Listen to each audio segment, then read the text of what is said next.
In the markets of N'Djamena, Chad's capital, the economic effects of Sudan's conflict are already being felt. Hot sweet tea, a favourite beverage for many Chadians, has been one of the first casualties. Almost all the country's red tea, so called for its rich colour, as well as Chad's supply of sugar, are imported from Sudan. Tea seller Abdu Allah Mohammed told VOA he has had to raise prices. It's part of the culture. Some people like their tea sweet. Since the fighting started, our business has been affected. Sugar is more expensive. Market trader Idris Adam Ismail said that because no goods have been coming from Sudan since the war started, he now has to buy sugar from Cameroon, which is more expensive, putting even more pressure on his business, already suffering from high inflation. Before, we used to buy a bag of sugar from Sudan for around $50. Now it's around $90. Goods are more expensive than people can afford, and all of this is due to the fighting in Sudan. We want the fighting to end so that we can continue with our business in the best way possible.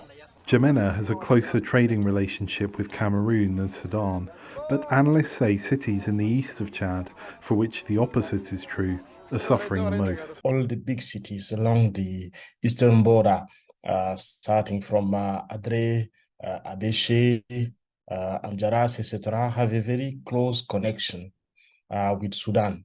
And there was a lot of business then coming from the Sudanese port. The economic impacts of Sudan's war are not confined to Chad. After returning from a recent visit to Cairo, Patrick Heinisch, an emerging markets economist covering the Horn of Africa and Nile Valley at the German bank Helaba, described the economic impact there. They already say that real estate prices in Cairo have risen because of the influx of Sudanese refugees. They also want accommodation. They're looking for apartments. So this is one of the first impacts. It also depends on how many people will in the future continue to escape to the neighboring countries.